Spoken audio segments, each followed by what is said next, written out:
aprovechar este tiempo para compartir algo más, así como estamos haciendo en estos minutos. Y hoy queremos hablar acerca de qué es ser miembro de la iglesia. Entonces, compartir cuáles son nuestras convicciones. Sé que muchos ya lo saben, pero la idea es que podamos compartirlo, aclararlo. Esta va a ser la primera parte y después si surgen preguntas lo podemos ir viendo también en la segunda. Voy a necesitar la agilidad de sus dedos porque vamos a ver varios versículos para sentar las bases de lo que queremos compartir. Entonces, ¿qué es ser miembro de una iglesia? ¿Qué es ser miembro? Bueno, todos saben, creo que todos saben que a mí la palabra membresía mucho no me gusta, pero no por la palabra en sí. La palabra pobrecita no hizo nada. La palabra es totalmente válida. Pero sí, la implicancia que tiene en el mundo cristiano es muy triste, está muy mal usada, y en ese aspecto no me gusta. Pero sí estamos hablando de lo que es la membresía. Entonces, membresía no está en la Biblia, como tampoco Trinidad está en la Biblia. Entonces, cuando por ejemplo hablamos de la Trinidad, lo que hacemos es ver en las Escrituras los principios bíblicos que sustentan que nosotros hablemos de la Trinidad, ¿verdad? De la misma forma vamos a hablar de la membresía. Entonces, ¿qué es lo que ha hecho tanto daño? Bueno, el hecho de pensar en la membresía, ¿cómo se piensa en el mundo? Porque se piensa que la membresía es algo que significa exclusividad, una preferencia, un privilegio o cosas así. Y no tiene nada que ver con la realidad ni con lo que creemos que la Escritura enseña. Entonces esos son conceptos mundanos, como si estuviéramos hablando de un club, de un country o de una secta. Y no tiene nada que ver con las convicciones bíblicas. Entonces, cuando la Biblia habla de un miembro, no habla de la membresía de tal o cual iglesia. Y eso es algo que tenemos que tener bien en claro. Cuando la Biblia habla de un miembro, no está hablando de la membresía de una iglesia local. Cuando dice que se añadieron aquel día como 3.000 personas, no está hablando de que se añadieron a la iglesia local o que el bautismo hace a alguien miembro de una iglesia. O sea, no es lo que enseña la Escritura, no está así en ningún pasaje de la Escritura. Entonces, a veces tomamos los pasajes para que digan lo que no dicen, y eso causa mucho daño. Entonces, cuando la Biblia habla de un miembro, es una referencia a ser parte del cuerpo de Cristo. Es como cuando uno habla del cuerpo, habla de la mano, está hablando de miembros del cuerpo. ¿Sí? Entonces a eso hace referencia la Escritura, un miembro del cuerpo. ¿Cuándo pasa esto? En la salvación. Acompáñenme a 1 Corintios capítulo 12. 1 Corintios capítulo 12,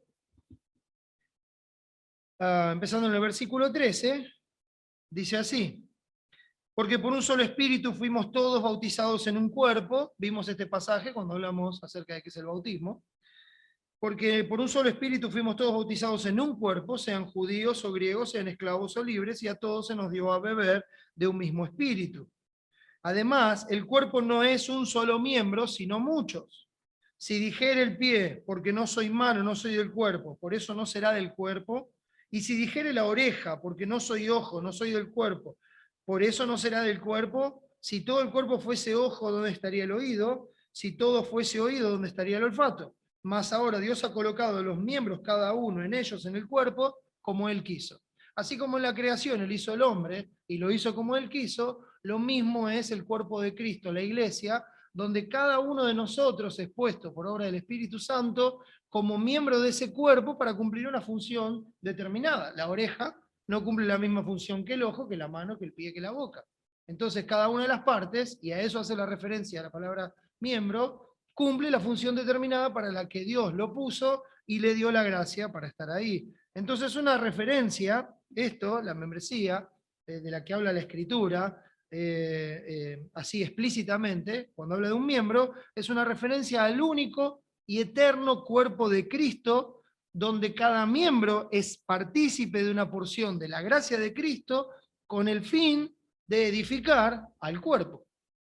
Ahora, los miembros de este cuerpo son desde el principio de la creación, desde el primero que Dios salvó, hasta el último. Ese es el cuerpo eterno de Cristo que Dios está edificando en Cristo, ¿sí? Como piedras vivas. Eso es una casa espiritual.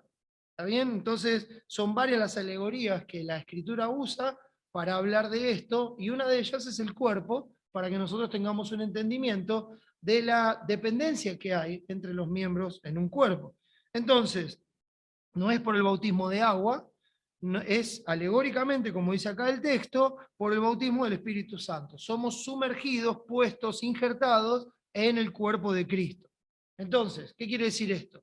Que todo verdadero cristiano es miembro del cuerpo, es miembro de la iglesia, es miembro de la familia de Dios, es miembro de la familia de Cristo. O sea, usted no necesita algo extra para ser miembro de la iglesia de Dios, porque eso ocurre en el momento en que Dios nos salva. Es por pura gracia y es por la voluntad soberana de Dios. Si uno mira, por ejemplo, en Efesios, va a ver cómo esto se usa constantemente. Efesios capítulo 4, por ejemplo, versículo 3, dice así: solícitos en guardar la unidad del Espíritu en el vínculo de la paz, un cuerpo y un espíritu, como también fuisteis llamados en una misma esperanza de vuestra vocación, un Señor, una fe, un bautismo, un Dios y Padre de todos, el cual es sobre todos y por todos y en todos, pero a cada uno de nosotros fue dada la gracia conforme a la medida del don de Cristo. Entonces, cuando habla de solícitos en guardar la unidad del Espíritu, habla del cuerpo de Cristo, la palabra para vínculo es el griego sundesmos, que es el que se traduce ligamentos, coyunturas. Lo que une sigue siendo la misma ilustración con respecto al cuerpo. Entonces los ligamentos, las coyunturas que unen este cuerpo son los atributos de Dios en el Espíritu Santo. La paz, el amor, etc. Eso es lo que nos mantiene unidos como cuerpo. También dice 15 y 16 de este capítulo, sino que siguiendo la verdad en amor, crezcamos en todo en aquel que es la cabeza, esto es Cristo.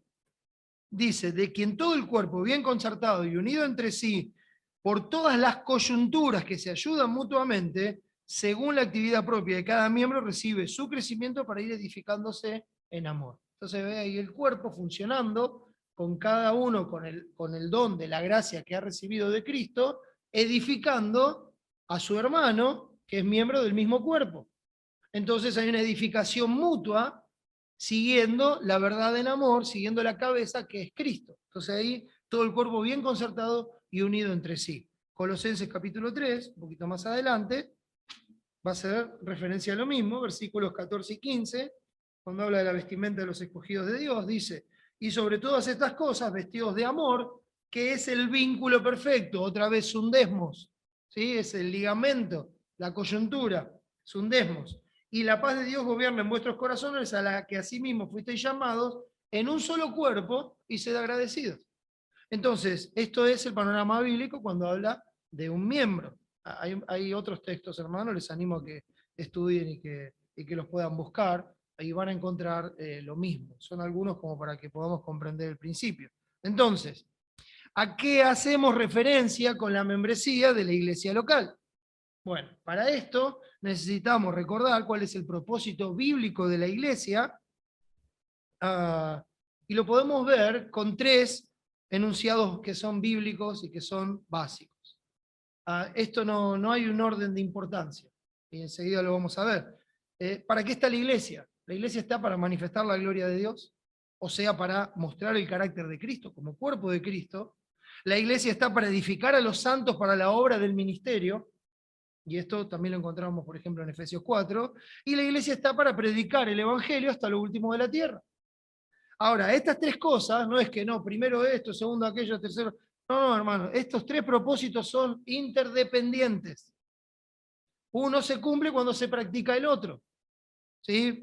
O sea, como la iglesia reunida, ¿sí? Cuando el cuerpo está congregado, solo podemos dar la gloria a Dios edificando a los santos y predicando el Evangelio.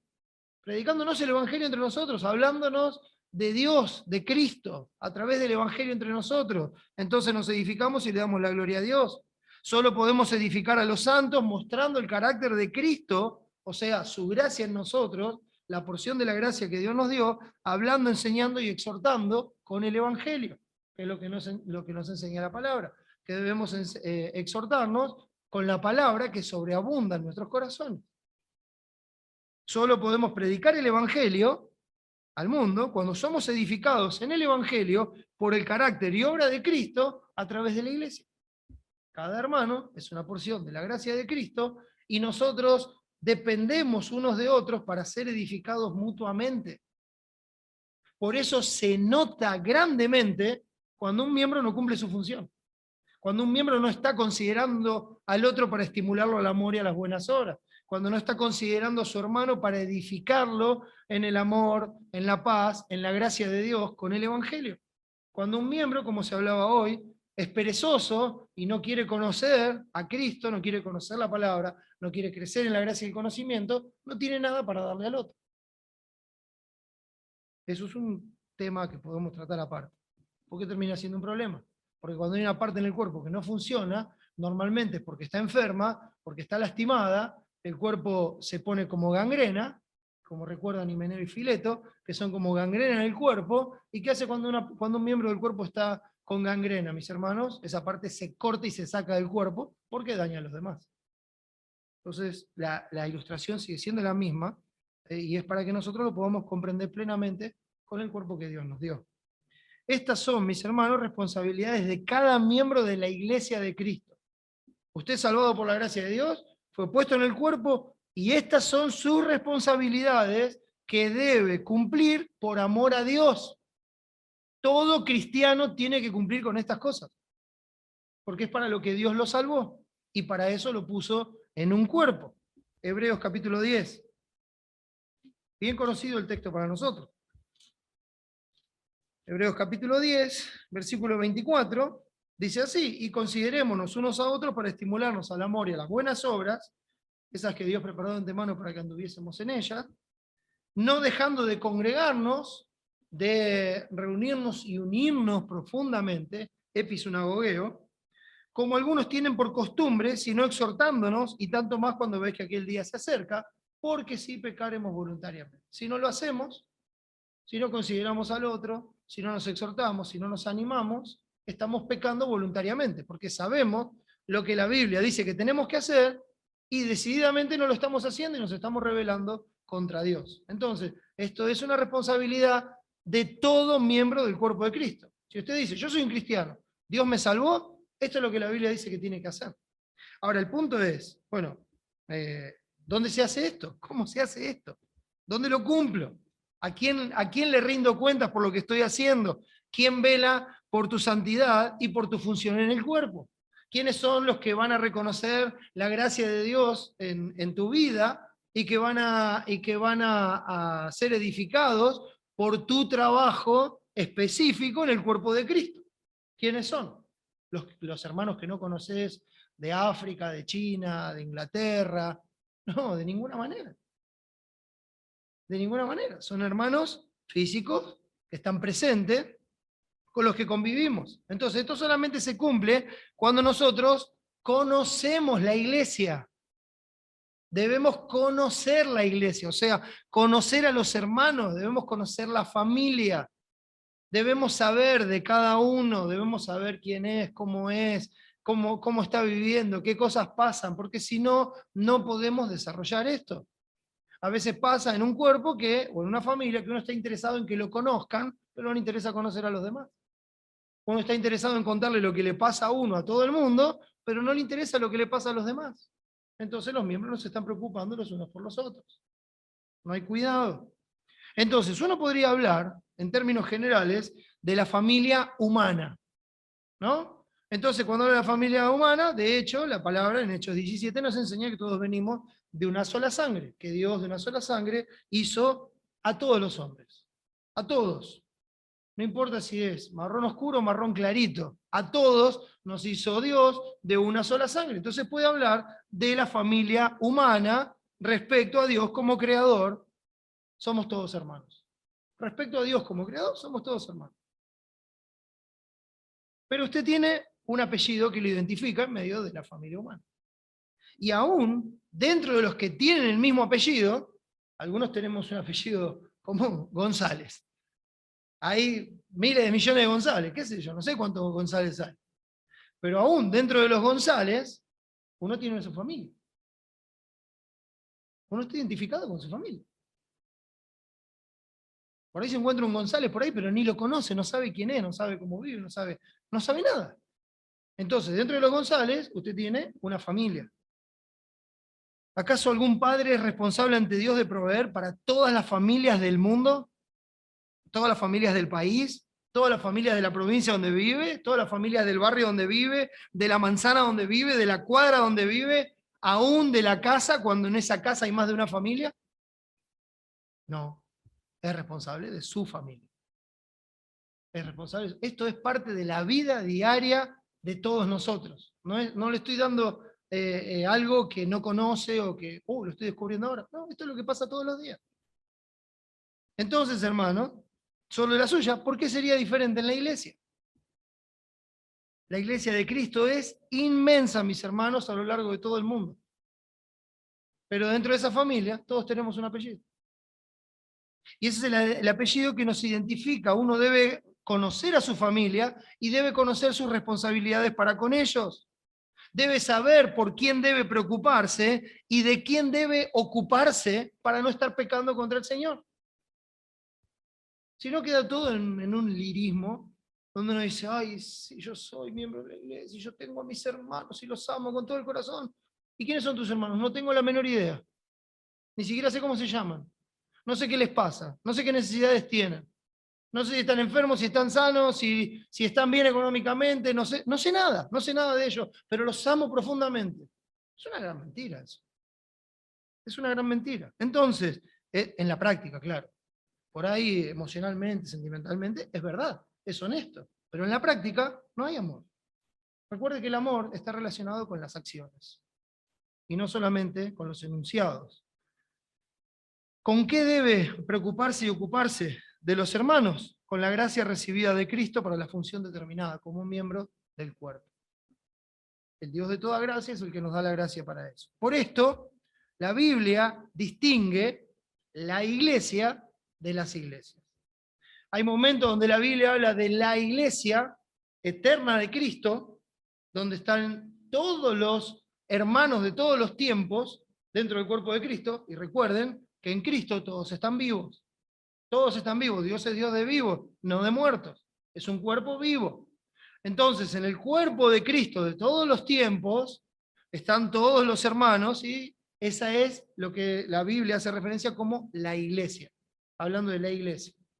Cuando nos habla de una iglesia en particular, por ejemplo, si habla de la iglesia en Corinto, está hablando de una iglesia en particular. Entonces habla de la iglesia y de las iglesias. Les invito a ver algunos versículos para ver esto. Acá en Hebreos 12, un pasaje también bien conocido, mire, versículo 22, dice así: sino que os habéis acercado al monte de Sión, a la ciudad del Dios vivo, Jerusalén la celestial, a la compañía de muchos millares de ángeles, a la congregación de los primogénitos que están inscritos en los cielos, a Dios el juez de todos, a los espíritus de los justos hechos perfectos, a Jesús el mediador del nuevo pacto y a la sangre rociada que habla mucho mejor, que habla mejor que la de Abel.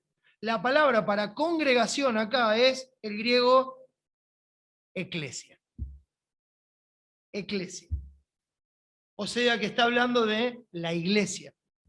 Esa es la palabra que se usa en este texto, eclesia. ¿Sí? Entonces, es la iglesia de los primogénitos que están inscritos en los cielos. Está hablando de todos los hermanos de todos los tiempos. Otro pasaje. Vamos a 1 Corintios 15. 1 Corintios 15, 9, en el testimonio de Pablo, dice así: porque yo soy el más pequeño de los apóstoles, que no soy digno de ser llamado apóstol, porque perseguí a la iglesia de Dios, a la iglesia de Dios. ¿Sí? A la iglesia, habla en término general. Efesios capítulo 5, un texto que estamos estudiando, bueno, que ya estamos en el capítulo 6, pero que va a ser muy familiar para nosotros. 5:22 dice así: las casadas estén sujetas a su propio marido como al Señor, porque el marido es cabeza de la mujer, así como Cristo es cabeza de la iglesia, la cual es su cuerpo y es su Salvador, así que como la iglesia está sujeta a Cristo, así también las casadas lo estén a sus maridos en todo. Y así sigue el texto hablando de la iglesia, como la iglesia.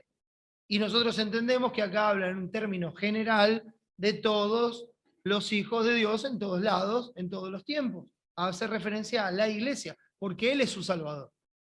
¿sí? De la iglesia. Entonces, por ejemplo, el capítulo 1 de Efesios, también encontramos el 22 que dice, y sometió todas las cosas bajo sus pies, y lo dio por cabeza sobre todas las cosas a la iglesia, el cuerpo de creyentes de todos los tiempos en Cristo, la iglesia. Capítulo 3, versículo 10 dice, para que la multiforme sabiduría de Dios sea ahora dada a conocer por medio de la iglesia. Y algo que nos aclara esto, el versículo 21 dice, Él sea gloria en la iglesia. Hermanos, esto no es una iglesia específica, en un lugar específico, en un momento específico. Si no, no sería útil para nosotros. Esto habla de la iglesia, el cuerpo de Cristo de todos los tiempos. Y también habla de las iglesias. Fíjese en Hechos capítulo 9. Hechos capítulo 9. Y esta es la distinción que nos interesa, que es bien clara para lo que estamos compartiendo. Hechos capítulo 9, versículo 31, dice así, entonces las iglesias tenían paz por toda Judea. Caramba, pasamos de la iglesia a las iglesias, en plural. Si es la iglesia de Cristo, ¿por qué hablaría en plural? Porque está hablando de iglesias locales en lugares específicos. ¿Sí? Entonces dice, entonces las iglesias tenían paz por toda Judea, Galilea y Samaria, y eran edificadas andando en el temor del Señor, y se acrecentaban fortalecidas por el Espíritu Santo. Las iglesias en cada lugar. Capítulo 14 de Hechos, versículo 21. Y después recuerdo este pasaje porque vamos a ver los versículos que siguen. 21 dice así, y después de anunciar el Evangelio a aquella ciudad y de hacer muchos discípulos, volvieron a Listra, a Iconio y a Antioquía, donde se habían empezado iglesias, confirmando los ánimos de los discípulos, exhortándoles a que permaneciesen en la fe y diciéndoles es necesario que a través de muchas tribulaciones entremos en el reino de Dios, y constituyeron ancianos en cada iglesia. Otra vez, las iglesias, y habiendo orado con ayunos, los encomendaron al Señor en quien habían creído. Las iglesias, capítulo 16. Voy a decir rápido por una cuestión de tiempo. Versículo 5. Dice así, así que las iglesias eran confirmadas en la fe y aumentaban en número cada día. Otra vez, las iglesias las distingue, porque no es lo mismo la iglesia de Ciudadela que la iglesia de otro lugar. No es lo mismo, son las iglesias, hablando de iglesias locales. 1 Corintios 1. Fíjense, como mencionaba antes, habla de la iglesia local. Versículo 2 dice, a la iglesia de Dios que está en Corinto. O sea, esta es una epístola que fue dirigida específicamente a esa iglesia con verdades espirituales y eternas que podemos aprovechar todos, pero estaba dirigida a la iglesia en Corinto. 2 Corintios 11. Le dije que iban a mover los dedos, ¿no? 2 Corintios 11, da práctica de esto. Versículo 28 dice así, Pablo estaba hablando de las cosas que él vivía, ¿no? Y dice, y además de otras cosas, lo que sobre mí se agolpa cada día, la preocupación por todas las iglesias, en plural, hablando de iglesias locales, que incluso él conocía porque habían sido empezadas por medio de la predicación del Evangelio que él llevó a cabo. Entonces, la diferencia entre la iglesia de Cristo y la iglesia local, es lo que vimos acá, es esa diferencia. Y la iglesia local uno tiene que entender que es parte de la iglesia de Cristo, o sea, no está separado, sino que es una distinción específica donde cada uno conoce el lugar y las responsabilidades. Gálatas capítulo 1, fíjense, dice, versículo 2, y todos los hermanos que están conmigo a las iglesias de Galacia. O sea, a esa región en particular había varias iglesias. Entonces a las iglesias de Galacia, que era una región. Primera Tesalonicenses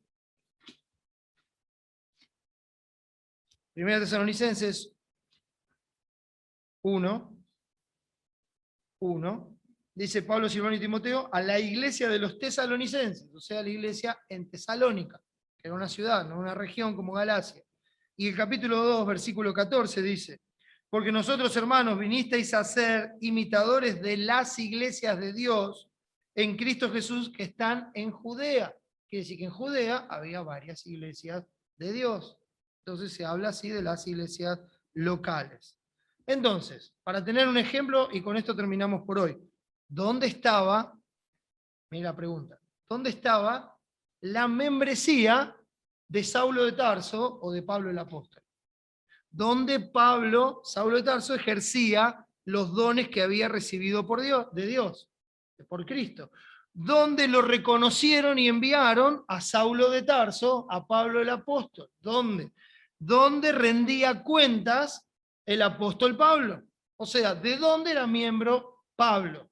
¿Dónde lo encontramos esto? Hechos capítulo 11, mis hermanos.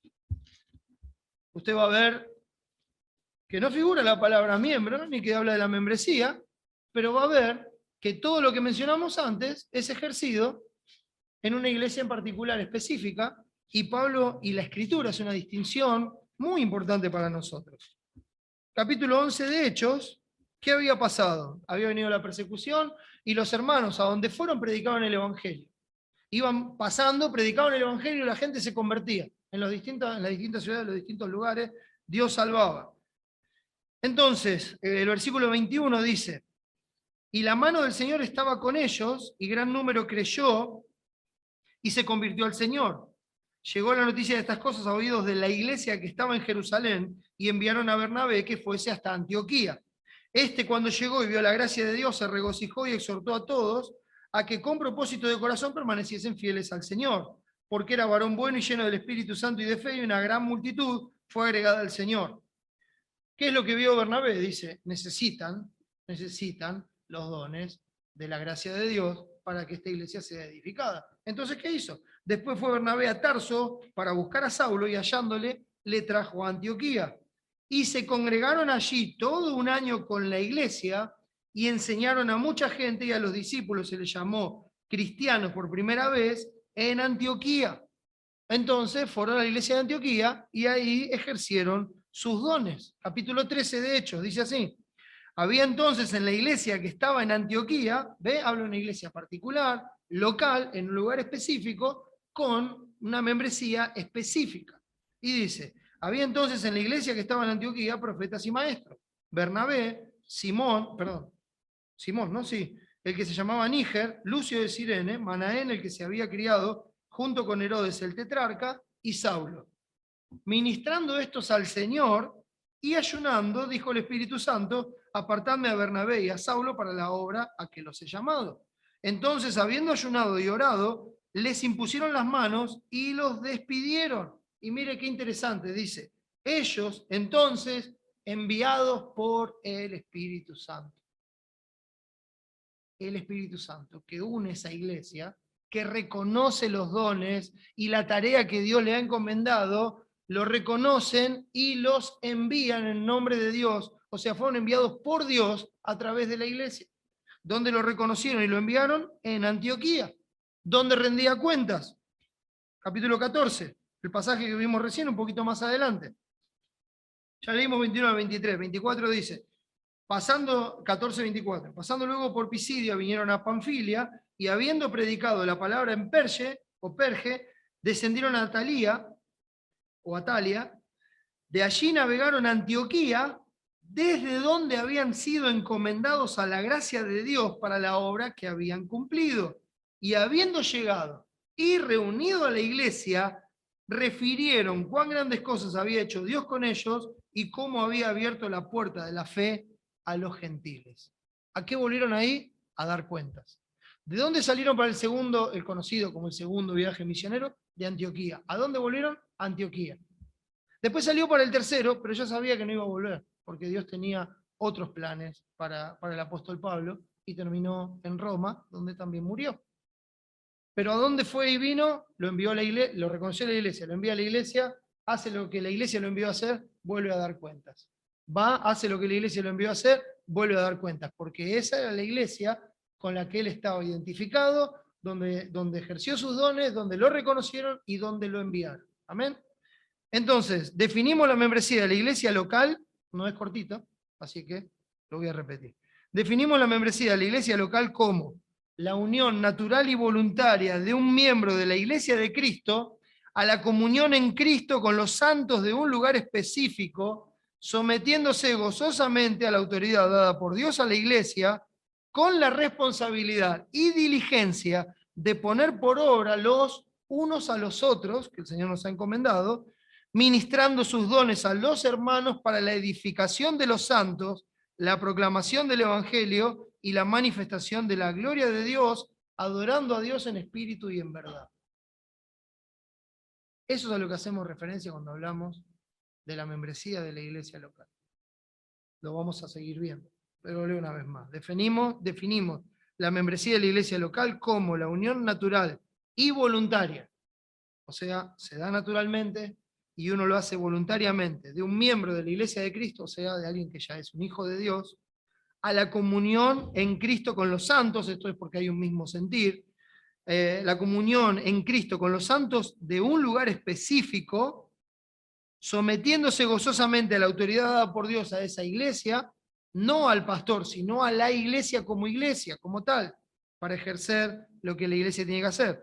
Con la responsabilidad, o sea, esta unión voluntaria conlleva conocer la responsabilidad y la diligencia de poner por obra los unos a los otros, que el Señor nos manda, ministrando sus dones a los hermanos para la edificación de los santos, la proclamación del Evangelio y la manifestación de la gloria de Dios, adorando a Dios en espíritu y en verdad. Amén. Espero que sea útil. Vamos a orar. Padre, gracias por tu obra, gracias por tu iglesia, gracias Señor por darnos una familia, gracias Señor por darnos tu espíritu, y gracias Padre porque tu gracia es suficiente para que podamos cumplir la función en el cuerpo. Gracias Padre porque tenemos una iglesia local donde reunirnos, congregarnos, donde edificarnos mutuamente, donde aprender a discernir tu voluntad y donde darte la gloria como cuerpo. Te ruego Señor que nos continúes edificando, que nos ayudes a crecer para que podamos seguir manifestando tu gloria y proclamando tu evangelio a toda criatura. En el nombre de Jesús y para su gloria. Amén.